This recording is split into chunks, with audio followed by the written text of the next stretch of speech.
the present danger China. We appreciate your interest in our weekly webinars in which we expose and analyze the Chinese Communist Party's unrestricted warfare against America and the help being provided to the CCP in waging that warfare by captured U.S. elites. We encourage you to visit presentdangerchina.org for information on new programs, access to videos of our past webinars, and tons of other very valuable content. Please subscribe to our Substack at presentdangerchina.substack.com and follow us on X at CPDChina. For today's webinar, select the Q&A from your navigation bar to make comments or ask questions, and open up the chat for important resources we will share. Our moderator today is Frank Gaffney. Frank is president of the Institute for the American Future, vice chair for the Committee on the Present Danger China, and host of Securing America on Real America's Voice Network. Frank, let's get started. In 3, 2, 1. Thank you, Dee Dee, and welcome everyone to this edition of our weekly examination of the lines of attack of the Chinese Communist Party in its unrestricted warfare against our country. We are going to be talking about a line that is the product of years of effort by the CCP to affect not just America and its security interests, but also those of our very important ally on the Korean Peninsula, South Korea. This presentation, this conversation, is occasioned by the election on the 3rd of June of an individual who I think we will be discussing in considerable detail today in terms of his, background, his political leanings, his policy predilections. And in so doing, we will have an opportunity to take stock as to whether Lee Jae-myung was the winner of the election in South Korea for the presidency, or whether, in fact, it was his ally and enabler, Xi Jinping. We'll be talking about that against the backdrop of the Tiananmen Square massacre, which also was commemorated on the 3rd of June.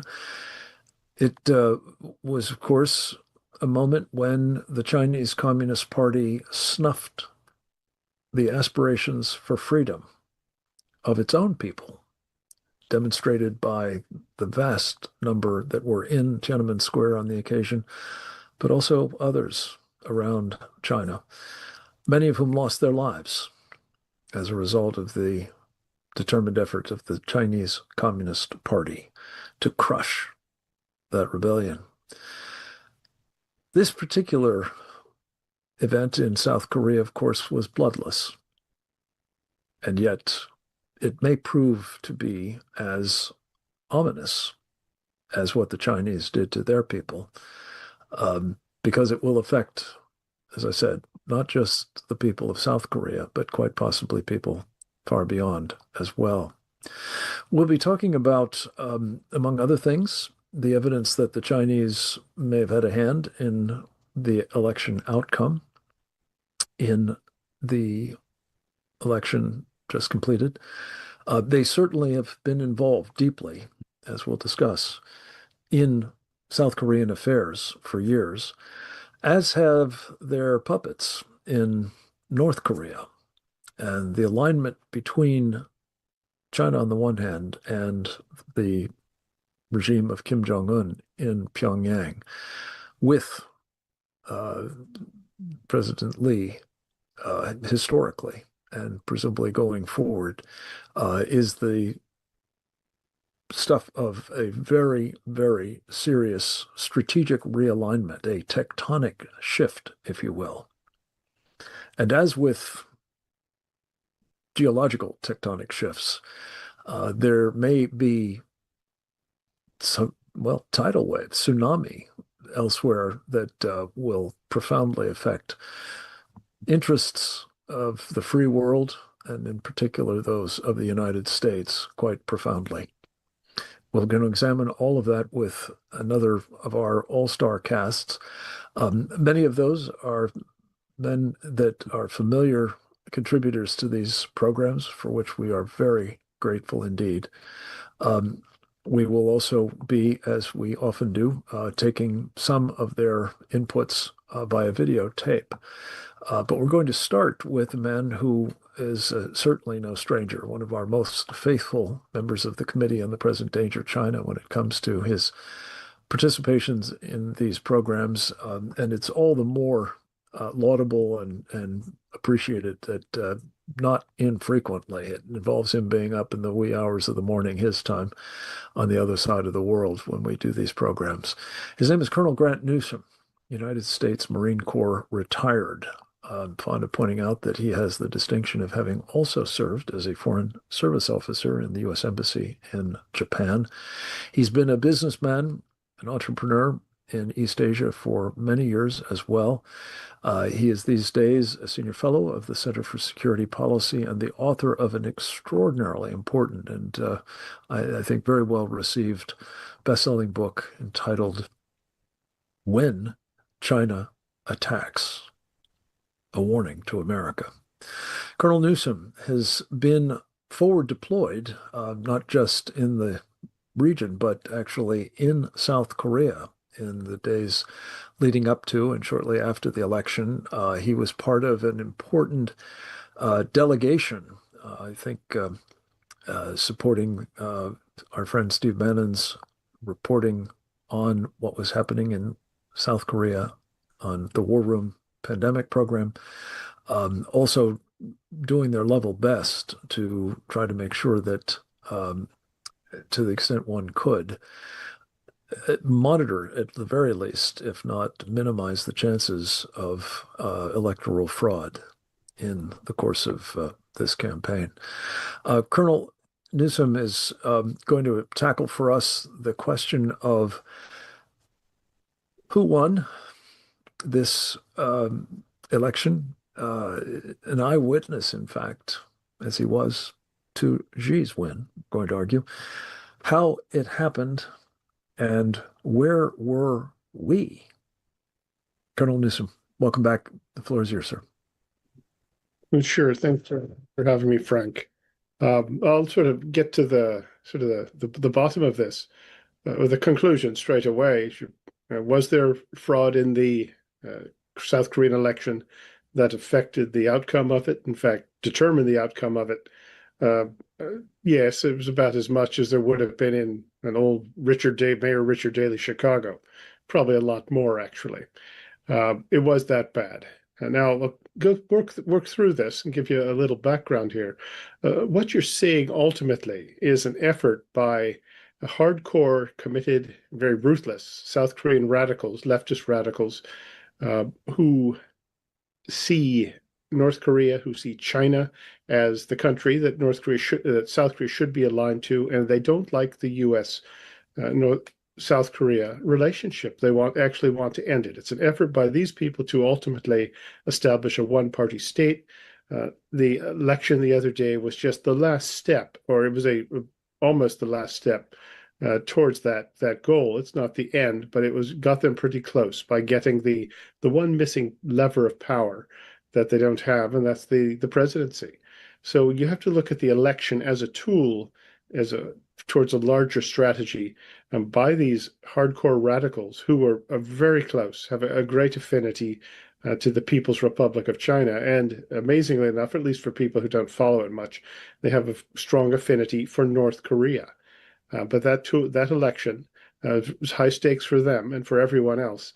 Well, they won the election, depending on how you determine it. Wasn't an honest election. Nothing that I saw suggested to me that it was.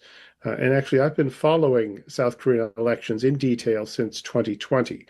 So this is the fourth one that I've seen. And you have the same problems raised by South Korean patriots who try to get the word out and who are very active in trying to monitor what's going on in their own country. And they have raised the same issues, presented similar evidence, in some cases even more evidence this time around, and they tried their best. But you can see what the outcome was.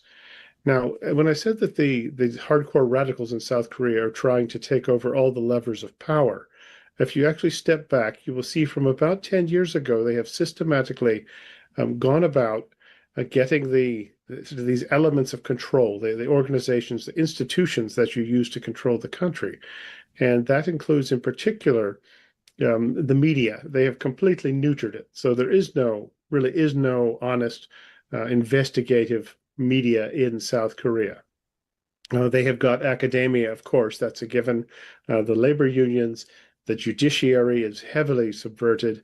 The police, the same thing. The National Intelligence Service, they've got problems as well. And they have put big business, Samsung, Lotte, these companies, they put them on notice that the government is going to run things, or at least is going to exert extreme control. And that's been going on for a while. And the military as well has been put on notice with the prosecution a few years back of one of the top South Korean generals for abuse of power. The charges were thrown out, but the message was delivered, and it was received. So there was only one thing left, as I said, and that was the presidency. In addition to, and I also forgot to mention, they have the National Assembly with an overwhelming control of it. They've got about 189 of 300 seats, and they have gradually built up that strength, starting with the 2020 election. And then they built it up again even further in 2024. And as I noted, each of these elections has been marred by not just minor fraud, but I would say determinative electoral wrongdoing. And they have used that, as I said, to get the National Assembly. And when you have the National Assembly, which is like our Congress, when you have that in South Korea, you have a lot more power over the president, and you can pretty much handcuff him so that he cannot govern. He's got very little power if the National Assembly does not cooperate or uses its power. Actually, in the case of the most recent president, Yoon, who was impeached, they impeached him or his officials to almost 30 times in the 2 years he was in office. 30 times. It was just routine. And it was, as President Yoon referred to it, was legislative dictatorship. And it was that bad. So thinking he had no option, President Yoon actually declared martial law. And he withdrew the declaration fairly shortly after, in accordance with constitutional procedures. But the damages had been done, and he tried everything else, and that was his last option. So it wasn't as if he woke up one morning and said, let's try martial law to take over the entire country, but rather it was a last-ditch effort to try to wake people up as to what these radicals, these leftists in South Korea were doing. And I would note, their party is called the Democratic Party of Korea. Now, what sort of evidence is it that we saw? Well, it was the usual, the hard copy, the analog sort of fraud. You have stacks of pristine ballots, absolutely pristine, all marked for the same guy, and you can guess who that was. And by Korean law, you actually have to fold a ballot when you vote. They were just brand new, stacks of them, photos of it, and a lot of them. And there was when in the election before, when the same thing happened, when the National Election Commission, which is another lever of power that the radicals have, when this was brought to their attention, what they said was, well, we use a special paper, and when you crumple it up, it springs back to just perfection. All the wrinkles go away. And they'd never have been very good at getting their story straight, but this is one example. You had actually citizens watching the polls in South Korea this time, and particularly this time, and other times as well, and actually counting the number of people who go into polling stations and comparing that with the number of votes announced by the National Election Commission as having come from that station. And it's always, in almost every case that they checked, and there was a lot of them, the numbers were inflated considerably. And I think 20% or higher. And you have, if you just do the math, you have people who are voting in those stations as one vote every like 4.5 seconds. And that is physically impossible. to do, and so that you get that evidence. There's something called early voting, and that means that, and this is important because 2 to 3 days before the election, or 3 or 4 days before the actual election day, South Koreans can vote. The polls are open. And what has happened in every election since 2020 is that the number of votes for the Democratic Party candidates, this is the Congress, or in the case of the presidency, it was the same thing, but the number of votes for them on early voting is huge, and the number of votes for the conservative candidate, in this case called the PPP, is very small. It's this huge gap. And then you have actual voting day, and the numbers are the announced numbers are very, very close, and they are closer, and the conservative candidate is ahead. But it's much, much closer. It's what you would get normally according to statistical probability. And the early voting is sort of the equivalent of our mail-in votes, where you've got the time between the so-called casting of the vote and the counting, and that's where real fraud takes place. And it has been done, and this is where you have a situation where the guys who are rigging the election can actually try to they can get their calculations straight, know how many votes they need, and they create such a gap on early voting that it's almost impossible to overcome. But there's another catch here, and I mentioned analog fraud, and that is the paper ballots, the people who have spotted voting 6 times using fake IDs, and there's just many cases of this. But there's an electronic aspect to this, and the National Election Commission system is so simple that really high schoolers in China could probably hack the thing without breaking a sweat. It's basically a couple servers at the NEC attached that connect to every polling site. And this is not hard. In 2020, it was revealed that Huawei, the Chinese company's components, were actually in this and appear to still be. And the NEC was told of this, was warned of it, and they said it's irrelevant. And then the NEC declared that their system was unhackable.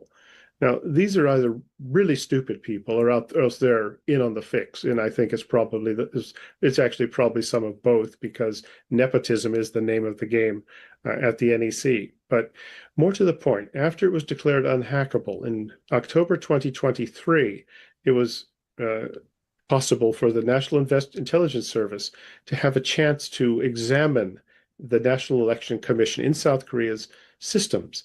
And they ran wild, and they put a list of the things that you could do, all of which would allow you to determine the outcome of an election. And it was a scathing report. And yet nothing much was done to fix that. But the point is, you've got an electronic system that's extremely vulnerable, and ultimately, and there's a Chinese tie in there, and you can actually determine who's going to win. There's they do have some limit, only in the sense that they want to make it look good. But that is how vulnerable this system is. It's why there's so little confidence in it. You also had sound trucks going around for the DP, Democratic Party candidates, in some places that were announcing how to vote in Chinese. You figure that out. Additionally, you have an overseas vote this year that was huge. It was about 2 times more than it ever is. Supposedly, it went about 80–90% for the radical candidate, for Lee Jae-myung. And you also didn't really have to show that you were a South Korean citizen to vote that way. So the bottom line here, it was just rife with fraud. And this should not have really been recognized as a legitimate outcome. The South Korean government has been presented with this evidence in this election and every other election by just the most committed Korean Democrats, sort of patriots, put it that way, who want to save their democracy. And in every case, they are dismissed, ignored, ostracized, in some cases prosecuted for calling for an honest election in South Korea. It is that bad. It's like something straight out of the old Soviet Union or East Germany. And now here's where we get to the U.S. government response to all of this. In the run-up to this election, there were people just desperate for any sort of a statement from the Americans, a passing reference to the work they were doing, and just the importance of having an honest, consensual government, fair elections, and democracy in South Korea, both to bolster the good guys and to put the bad guys on notice. They just wanted a statement from USG, particularly from President Trump. They got nothing. Shortly after the election results were announced, the White House and the State Department each congratulated the winner, Lee Jae-myung, for his victory, and they said the election was free and fair. It was a free and fair election. And I don't know who was behind this, but what this did, it really, this hurt. It gives the government that won, the new administration that won by just clear fraud, it gives them the ability to say to anyone who challenges them in South Korea, well, look, the US government said it was free and fair. I don't know why they said this. They certainly did not examine any evidence. And if maybe there's another South Korea out there that I've never heard of. But this was a huge misstep. And I really cannot overstate. It's going to be hard to recover from it. I think there's things that you can do.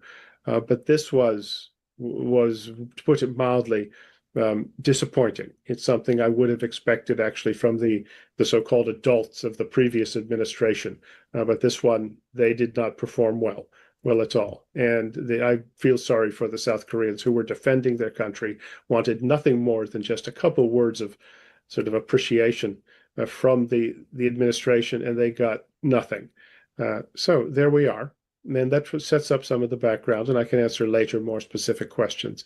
But what you saw here, I hope it wasn't the last step in a South Korean democracy. From now on, yes, there'll be elections, but you know how they're going to end. You have the leftists in control, the leaders of power, particularly the National Assembly and the presidency. And the rest of South Korea is very worried. But we'll see what happens. They may not sit quietly and go down without a fight. So thanks very much, Frank.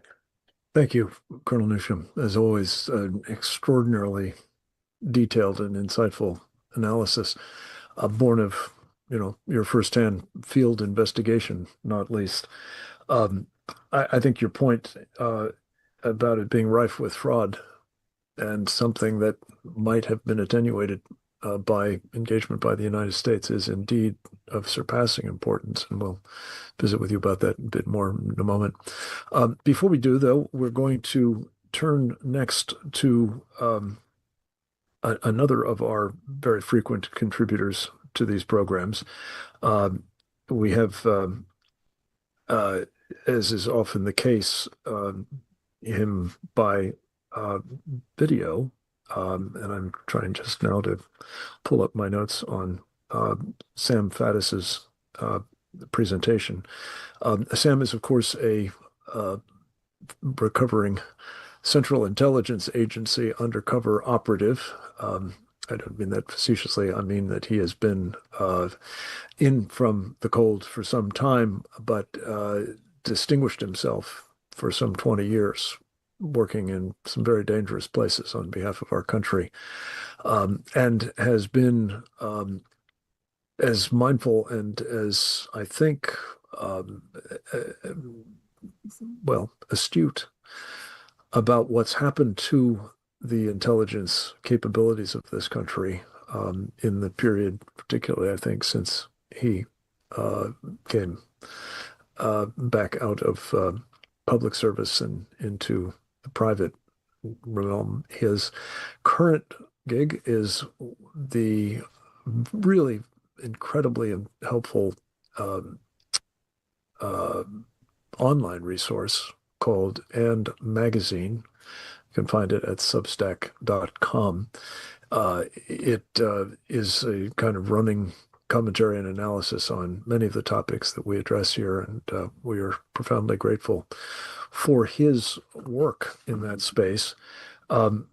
We have asked Sam to talk a bit about both what has gone on in this election in South Korea, but also the failure of the intelligence community to at a minimum, provide the kind of insights into what was coming down, it appears, so that policymakers might have mobilized themselves to make the sort of statement that Colonel Newsham referred to.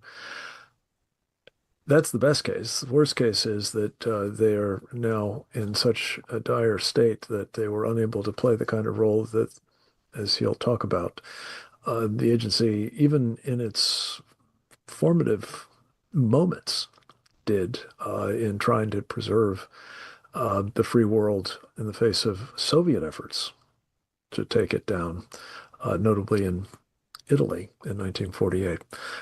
Let's go to Sam Faddis on the question of beyond repair, the appalling state of U.S. covert capabilities and the real-world cost of allowing them to atrophy in time of war.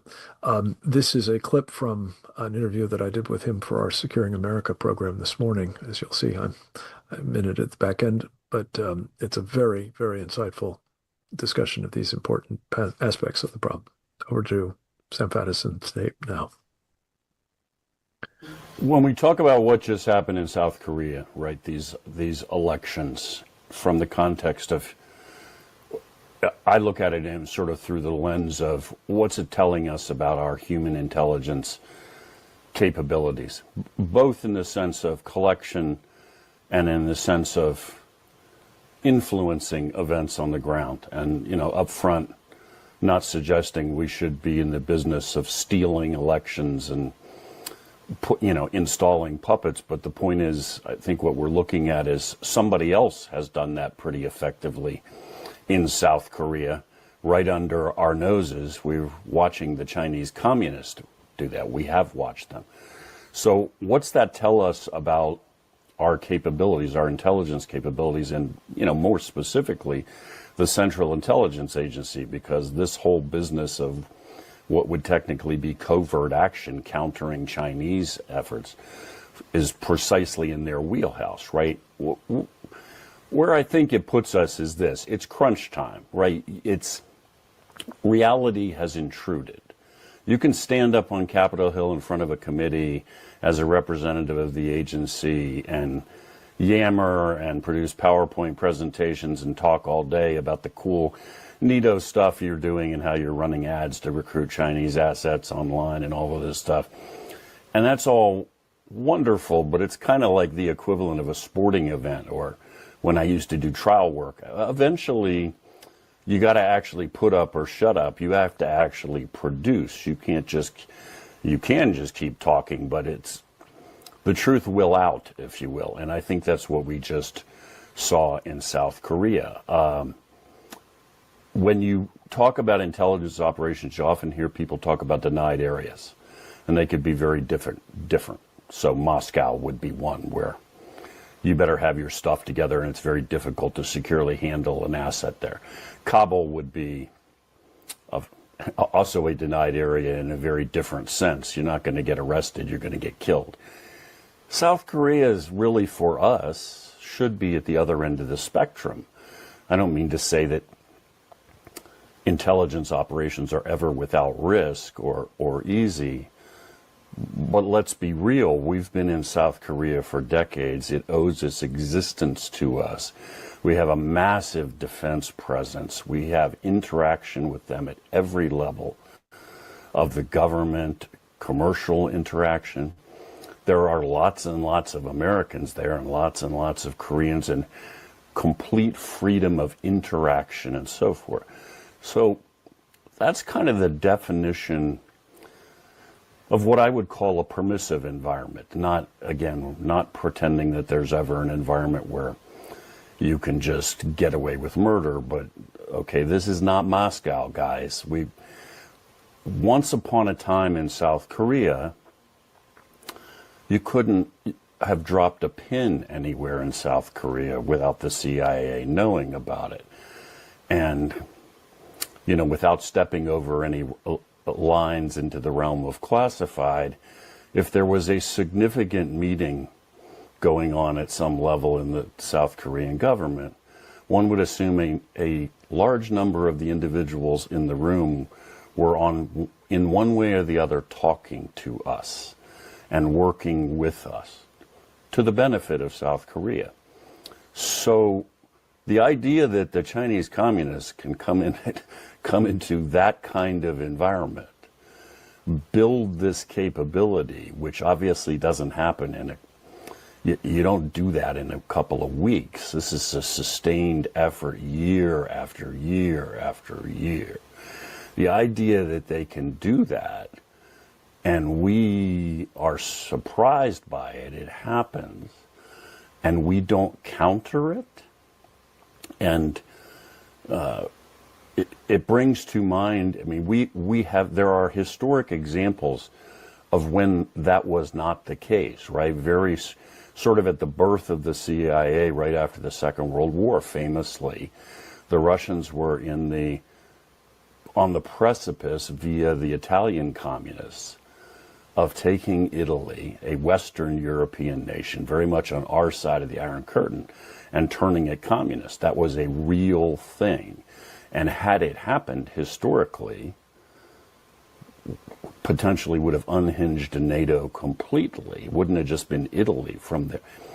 And the CIA stopped that from happening. I think enough of that is declassified that we can just say that outright at this point. The Central Intelligence Agency prevented Italy from becoming a communist nation and falling. And now we see that apparently we no longer have that capacity and that capability. And what it brings to mind a couple of things. One is this continuing drumbeat that we're seeing. Drumbeat is not strong enough. This continuing is yet another example of the extent to which the Chinese have established what amounts to this covert action capability. And they're using it inside the United States. And then how we're not responding to this. There's no counter to this. We're not effectively standing up. I think it ought to set off alarm bells, I guess, where I would leave this is not just in regard to South Korea, which, good Lord, that's already catastrophic enough to our defense posture in all of East Asia and so forth. But if this kind of thing is possible in South Korea, good Lord, we are really flat on our backs worldwide. So who knows what else is about to happen to us. I would hope we are going to see a dramatic reaction. I will hope that is the case. Right now, I have not seen the signs that we have awakened and that we're doing anything significant at CIA, but we need to in a hurry. Would you assess that perhaps because the CIA's condition, policymakers in the Trump administration did not adequately understand what was at stake here and the possibility of losing South Korea? I think you're exactly right. That the Chinese just did this to us in South Korea, and we not only didn't counter it, we didn't know it was going to happen, which is devastating. That's putting a fair and I think fine point on it. And thank you, Sam Faddis, for doing so as always. We're going to talk next about how what has happened in South Korea is not an isolated event, that there is what I'm calling a, tectonic trifecta for the CCP. And who better to talk to about the Chinese political warfare that has seemingly helped to subvert elections, not just in South Korea, as we've been told by Grant and by Sam, but in Canada and Australia as well. We're tapping, for the purpose, a man who hails from a Pacific island originally. His name is Trevor Loudon. Again, he's been extremely generous with his time and analysis and insights for these programs. He is from New Zealand originally. He has made his life's work to try to save his adopted country, the United States, most especially by bringing to bear his deep understanding and encyclopedic knowledge about enemies within. That's the title of a book and film he's made. Enemies Within the Church is another film. He's got several other important books to his credit, multi-volume sets about the United States Senate entitled Security Risks Senators, and the House of Representatives entitled House Un-Americans. His most recent book is actually about Australia, one of the topics we've asked him to address. Comrade Prime Minister is its title, about the history of Anthony Albanese's 40-year alliance with communism, including that of China. The specific request is that that Trevor will take a look at the possibility that as those plates have shifted tectonically, we may see, as I mentioned earlier, something of a tsunami that might perhaps engulf Taiwan and maybe even us. Trevor Loudon, welcome back. It's so good to have you, sir. Glad to turn the floor over to you now. Well, thanks very much, Frank. And I want to concur with Sam's point. The CIA is not only not countering the communist takeover of several friendly countries, not just South Korea, but doesn't even seem to be aware of it, or if it is being prevented in passing that information on to the president. And I will deal with that later in my talk. But Canada, for a start. Okay, Canada, the Canadian Security Intelligence Service released a report in 2009 saying the Chinese Communist Party at that point had taken over the state governments of both British Columbia and Alberta, Canada's richest provinces. So they had that much control back in 2009 because there was a massive influx of Hong Kong Chinese into British Columbia and Alberta after Hong Kong was turned over to China in 1997, I think it was. And that brought with them the communists and organized crime, who are basically in partnership now. There was much controversy, not the last election, but the election before in Canada, about 20 Canadian seats where Chinese students were illegally voting in favor of Justin Trudeau's Liberal Party. And there was credible reports that the Chinese students and the Chinese poll watchers in those districts were basically flipped 20 seats in Trudeau's direction at that time.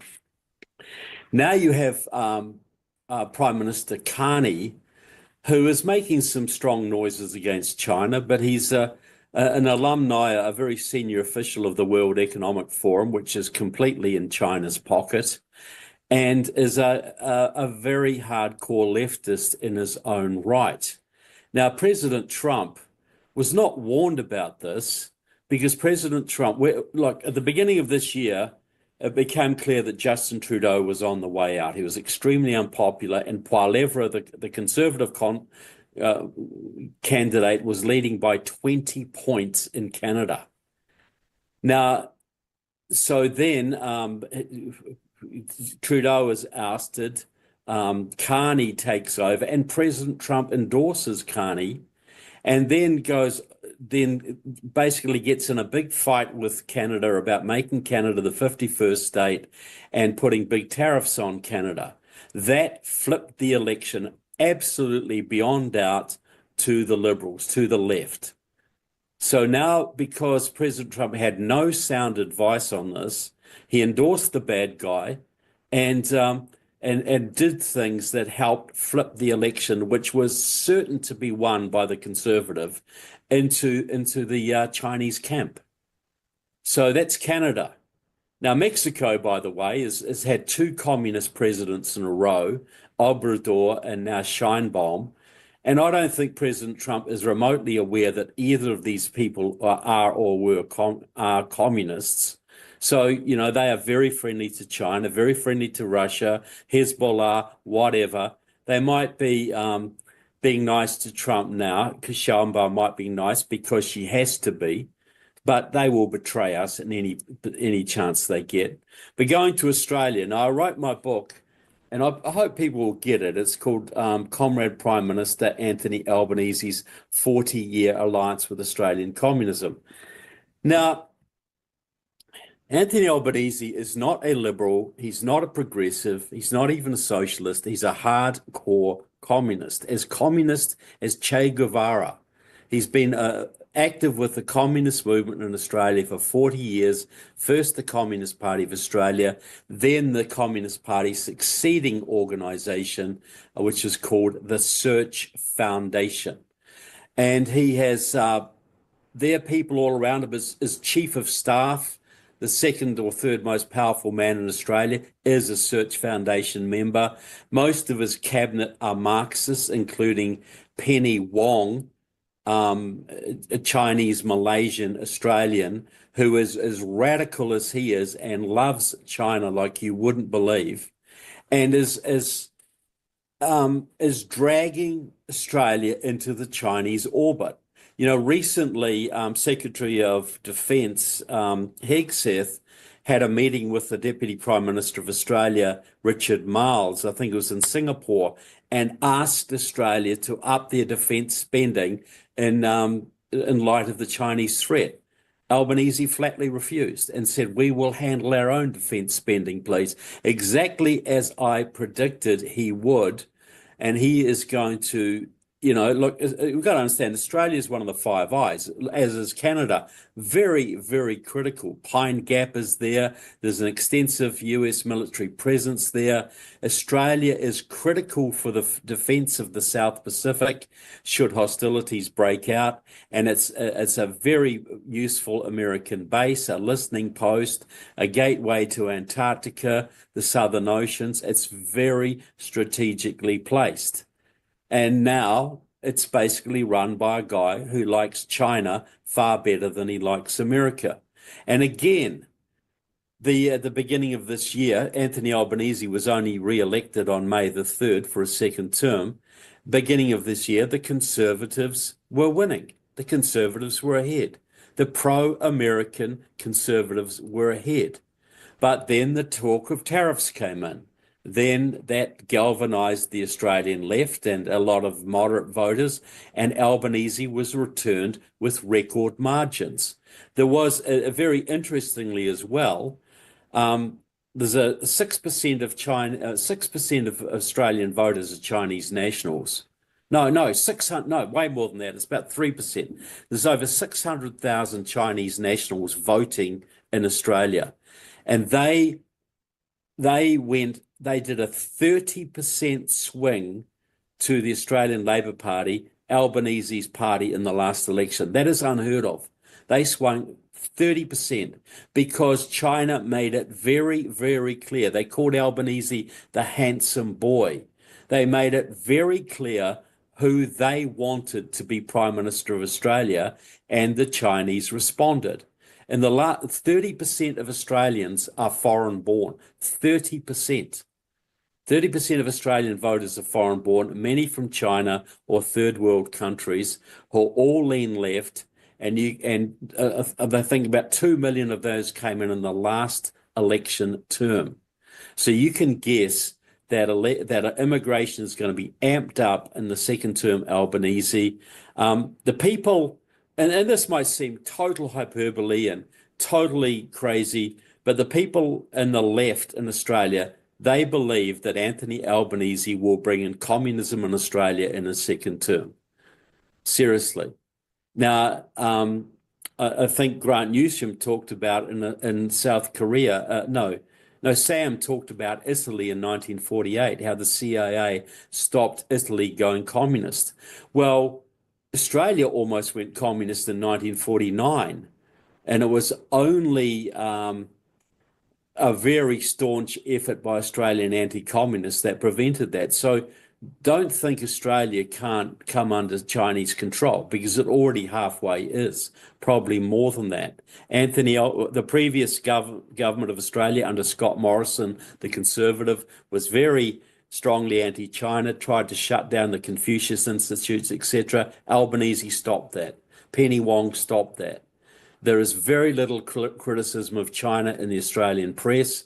Australia is in deep trouble, which means America is in deep trouble, because we need Australia, let alone New Zealand, my home country, we need Australia to fight, to be on our side against China. And that's going to affect the Philippines, this is going to affect Taiwan, this is going to affect India, Indonesia, all of them. You've got South Korea going under communist control, and Australia run by a pro-Chinese communist. Now, I'll just talk a little bit about South Korea, because I know something about this. The Democratic Party of South Korea has been making big inroads into the Democratic Party of America in the last few years, through people like Kim, the Korean senator from New Jersey, Marilyn Strickland, the half Korean congresswoman from Washington State, etc. They have been cultivating American Democratic politicians. We've also got a big pro-North Korean contingent in this country through groups like No Dut Dole and others, who have been promoting the North Korean cause for some time. What I've been noticing the last couple of years is the pro-Democratic Party factions here and the pro-North Korean factions here have been working together, something you did not see until the last couple of years. And I'll just mention that the head of the pro-North Korean faction here is a woman called Christine Ahn, very strong lobbyist. She's been to North Korea multiple times, lobbies congressmen all the time. And in my book, White House Reds, I did a chapter on Tulsi Gabbard. And here is, you won't see it here, but here's a picture of Tulsi Gabbard with Christine Ahn, the North Korean agent. And there are other pictures in the book. There is a relationship between Tulsi Gabbard, who is now Trump's Director of National Intelligence, and Christine Ahn, as Tulsi Gabbard has also had connections to Venezuelans, to all sorts of foreign hostile actors. So she is now Director of National Intelligence. Is it any wonder that Trump is being blindsided? Could there be a connection here? Could there be a reason that Trump had seemingly no knowledge of what was looming in South Korea, though multiple people here have been trying to warn him? But who edits his intelligence? I think this is a question that needs to be deeply studied, because we've had several foreign policy disasters this year, none of which needed to happen if the president and the CIA were working in the right direction. Thank you, Trevor. And I think by CIA, you mean the intelligence community, rather more broadly. Yeah, as well. 16 agencies. Well, as Sam says, we could stop communist revolutions. Now we don't even seem to be aware of them. Or, and this is something we'll maybe tease out in the Q&A, we are aware of them and indifferent to the implications of them. It's another rather disconcerting possibility. Our final presenter, also a very familiar face of these programs, is Captain James Fennell, United States Navy retired. He has been, in the course of his distinguished naval intelligence career, the chief of intelligence and information operations for the U.S. Pacific Fleet. He is now with the Geneva Center for Security Policy and a very active participant in the public policy debate about all of these issues, notably in his role as a Committee on the Present Danger China member, contributor to Steve Bannon's program War Room, and of course mine as well.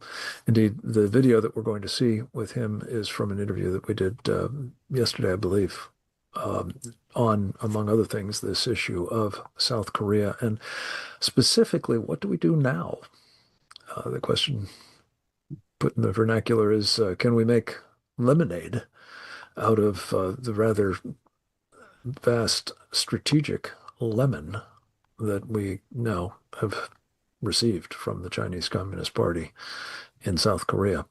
Let's go to the videotape with Captain Fennell at this point.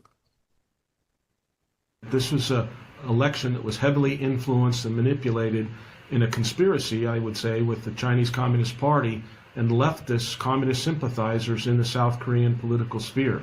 And they were able to conduct what Grant and others have said is election interference, and they've got the receipts for that. And I think that needs to be looked into by the United States in terms of how fair that was. But it's done, and it is what it is.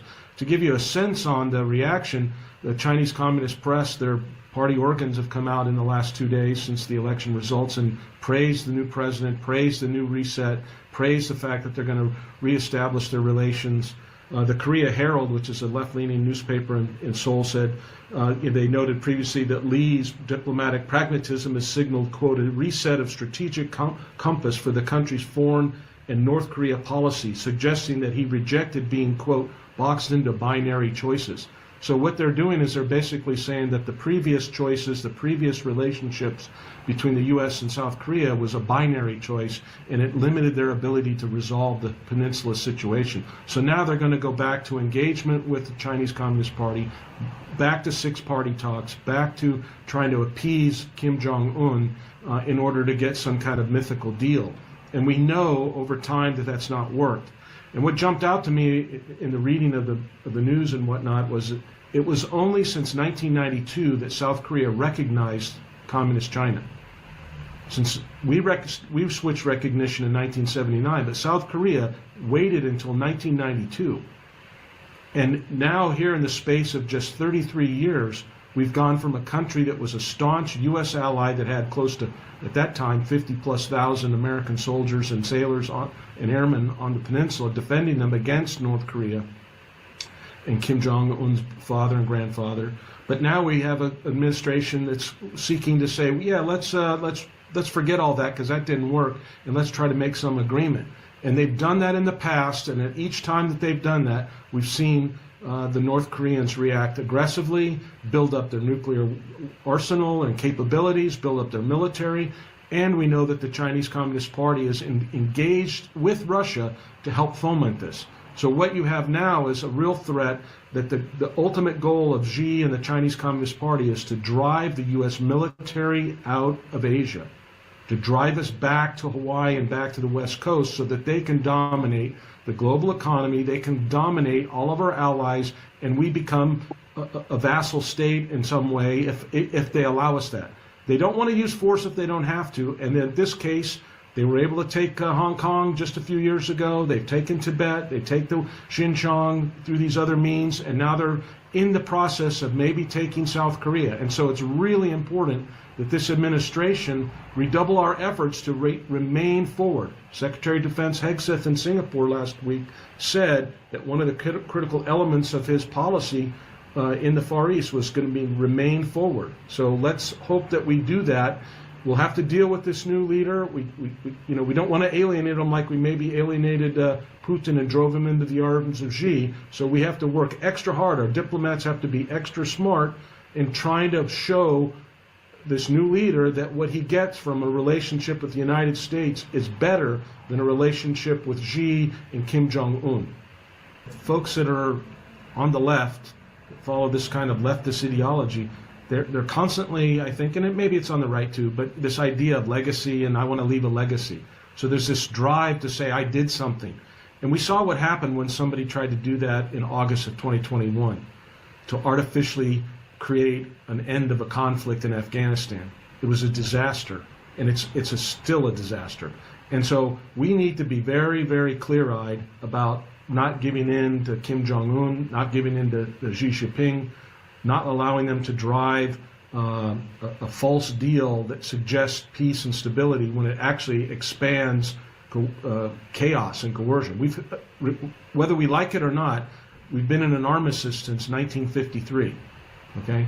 And That armistice has kept things peaceful for the most part. There's been a couple of little flare-ups here and there, but for the most part, that arrangement has kept the peace. Now, we have to pay for it. We got to put troops there, but we work with our Japanese allies very closely. We work with other allies in our NATO hat that come over from Europe. We have a lot of team building there that has kept things safe. And if somebody wants to come in and just take out one of those little brown pegs at the bottom and the whole thing falls over, we got to be clear-eyed and firm on it. And that's why I kind of said with this new Lee, I don't have any illusions about where he's coming from. I just don't think we need to have a public policy and talk about it in public. We need to get behind closed doors with him and our Japanese allies and start talking real turkey about what's going on. And if there's intelligence that we can share with them or things that can show them that North Korea is not abiding by the things that they're being told by Xi and the Chinese Communist Party, if they hold some kind of trilateral summit or something like that, we need to be really careful about that. It's very, very dangerous. Very, very dangerous seems to be the leitmotif of all of the things we've talked about. We have time for a question or two from our two presenters who are with us. Colonel Newsom, I don't know that we talked about it explicitly. I think there was some allusion to it, and particularly in what Jim just said. But a hardy perennial of the radical left in South Korea, the North Korean regimes under various generations of the Kim dynasty, the Chinese communists, and for that matter, those who are sympathizers with all of those bad actors here in the United States, that there needs to be a peace treaty between the North and South. We talked about this when you were on our program the other day, but could you give us a flavor of whether that is likely to emerge as a priority initiative of this new Lee presidency in South Korea? And if so, what might come of it, not just with respect to the obvious signatories, North and South of the DMZ, but for our interests as well? Sure, I think it could be, yes, this could be one line of attack by the new sort of leftist regime in South Korea. And it's been in their toolbox for a long time. They've pushed it, and they've got, as Trevor said, they've got plenty of proxies in America pushing this as well.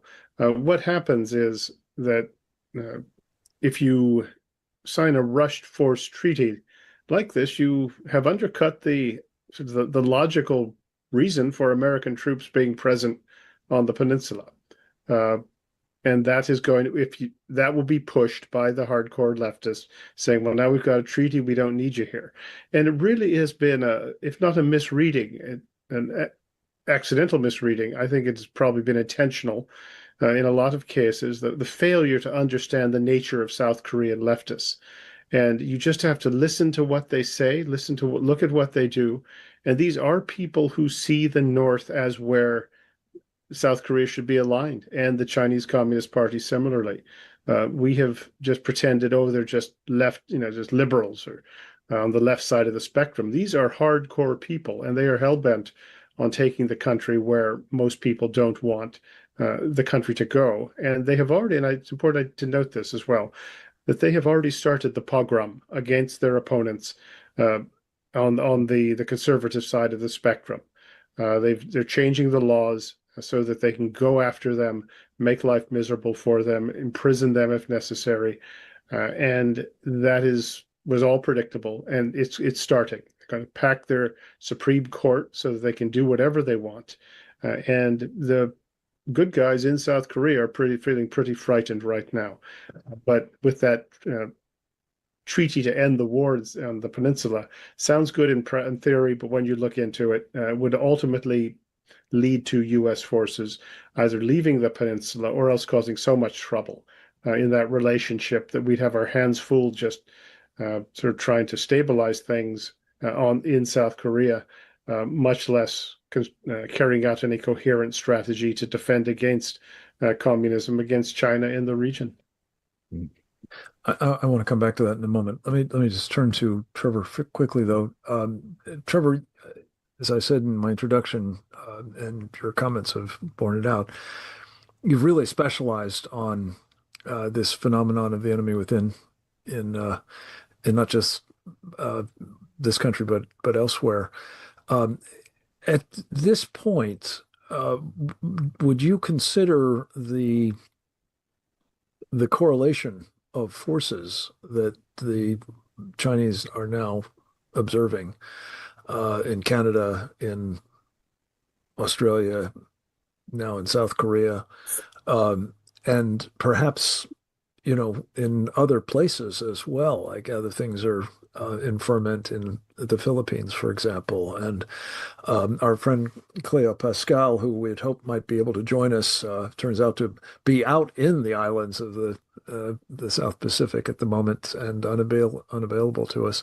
But certainly she's been chronicling, as have others of you, the extent to which real inroads have been made by the Chinese in the Solomons, for example, among other places.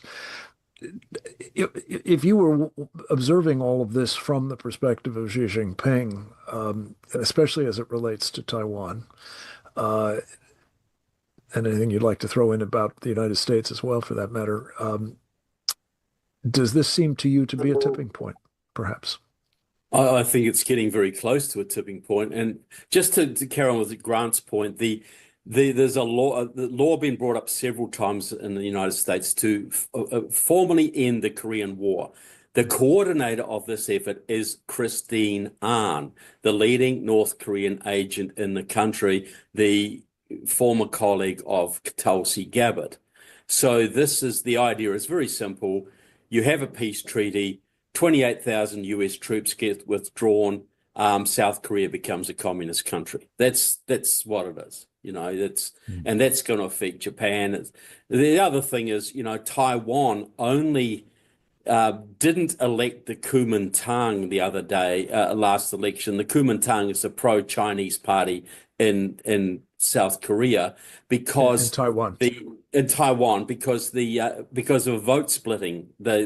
The two pro-China parties split, allowing the anti-China party to come through. Well, we can't guarantee that's going to happen again. Mm-hmm. So Taiwan could fall just like South Korea is right now. There's a huge communist party in Japan, massive, which has huge influence as well.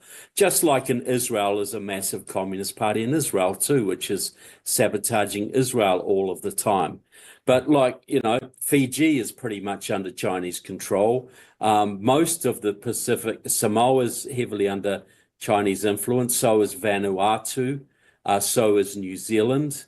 And the Cook Islands, which is 1,000 miles from New Zealand and technically part of New Zealand, just signed, against the wishes of the New Zealand government, a massive minerals exploration deal with China, giving them control over 1,000 miles of seabed around the Cook Islands, or access to 1,000 miles, which is going to expand the Chinese presence in the South Pacific tremendously. So if you add up the dominoes, you've got huge Chinese presence in Mexico, you've got huge Chinese presence in Canada, South Korea, big communist presence in Japan, big Chinese presence in Taiwan.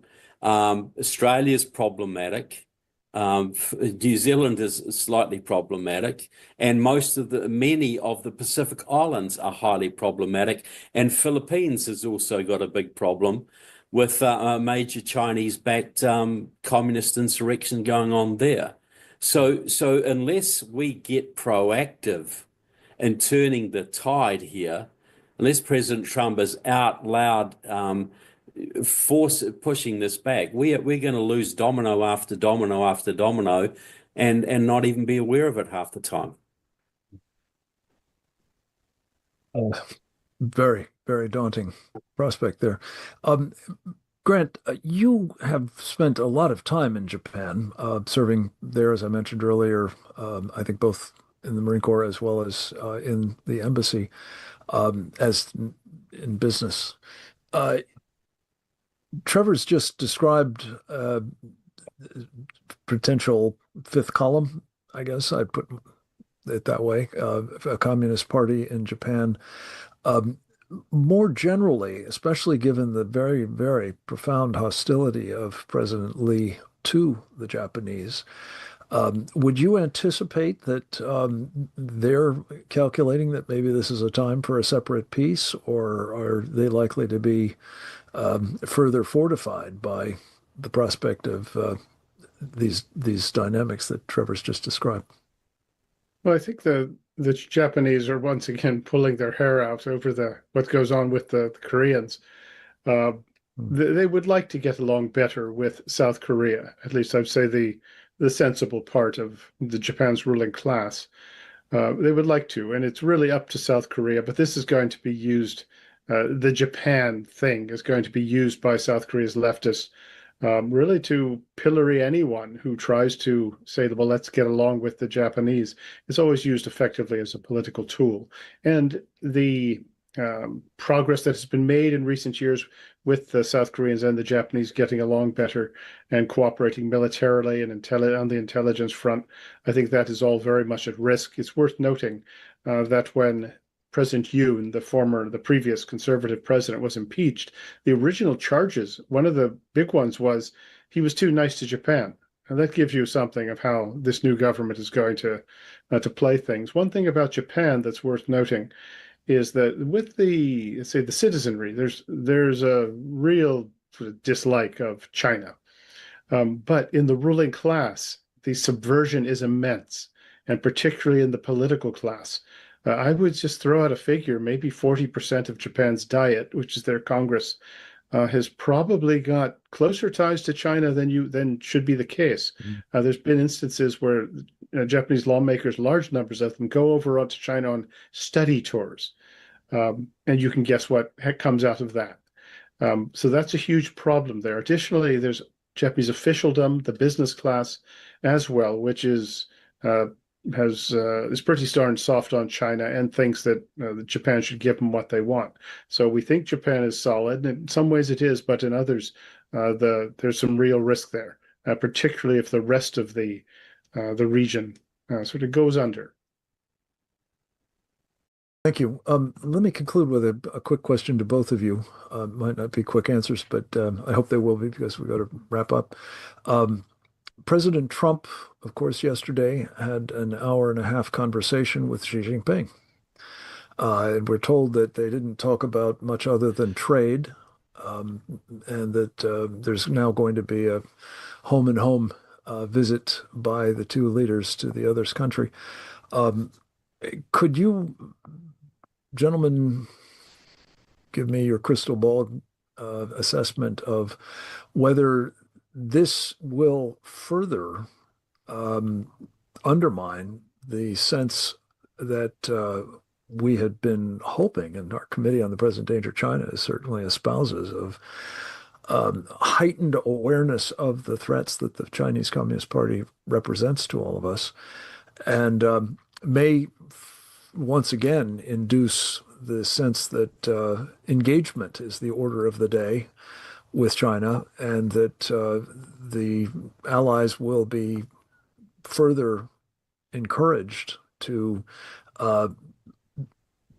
accommodate the Chinese rather than join us in resisting what they may be up to. Let's start with you, Trevor. We'll go to Grant last. Yeah, I think it's a big mistake. I think it will empower the left in Korea, in Japan, Australia, all over the Pacific. I think the heavy tariffs on China, the decoupling from China is the way to go.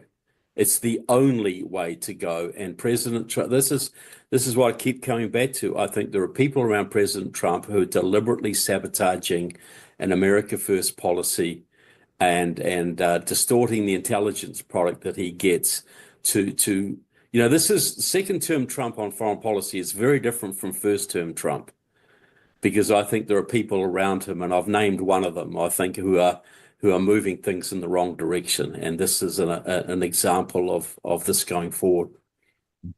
Thank you, Trevor. Grant, your thoughts? Well, I agree with Trevor. I think there's a real danger that we're headed back to just business as usual. And the people who sort of want to sell out to China, that's all the encouragement they need. So I don't think there's a deal to be cut. I don't think there's any, and even if you did, the Chinese wouldn't follow it. You simply got to decouple and get away as far away from the Chinese communists as you can.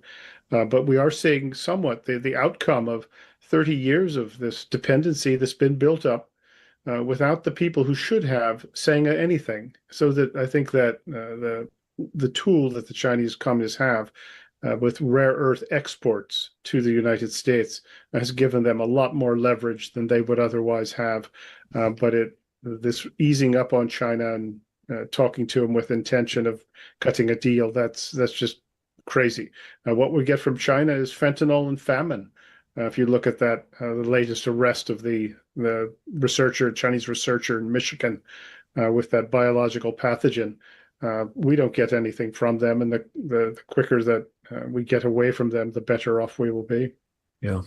Pathogens is something we do get from them, as well as you say, chemical warfare, the fentanyl kind.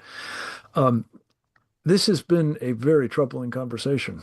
Often, I'm afraid the insights that we provide are worrying. We think it's important that they be shared, however, with the American people, because knowing what we're up against offers us an opportunity to make informed decisions about how to proceed.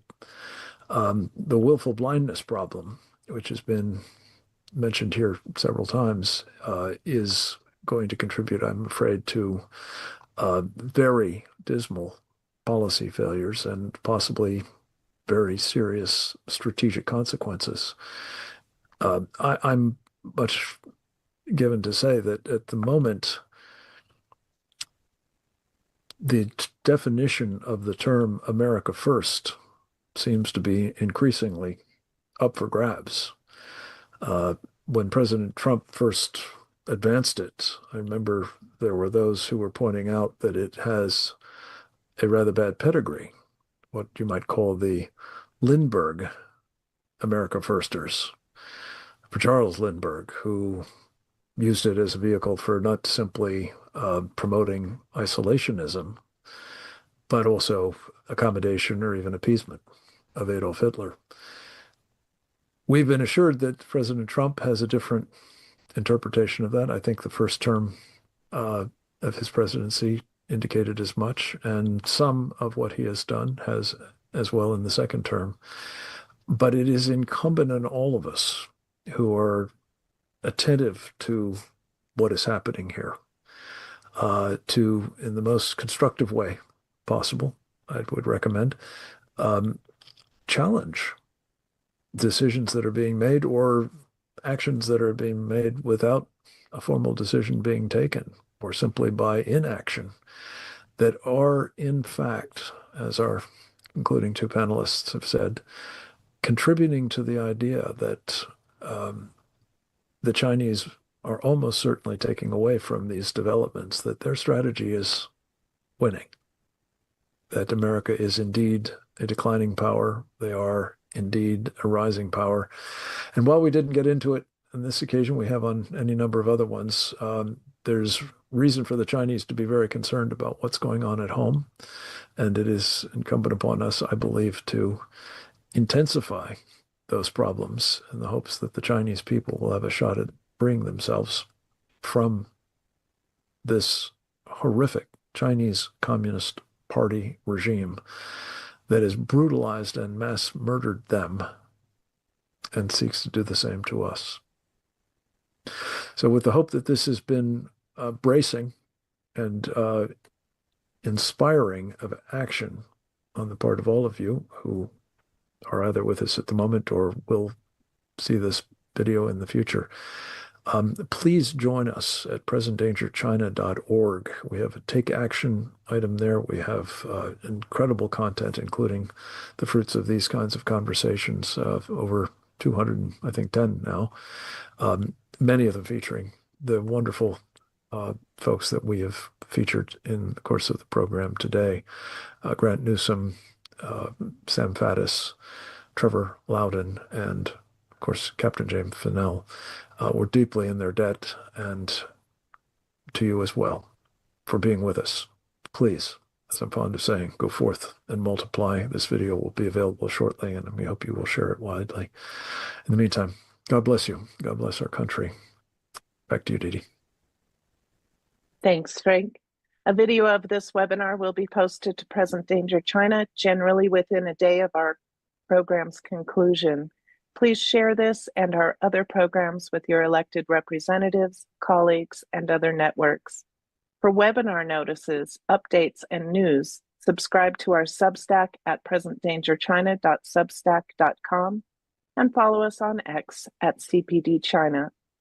Join us again next week for another installment of our Committee on the Present Danger China webinar series on the CCP's unrestricted warfare against America and the free world, and how CCP captured elites betray the USA. Thanks for being here. We'll see you next week. Bye-bye.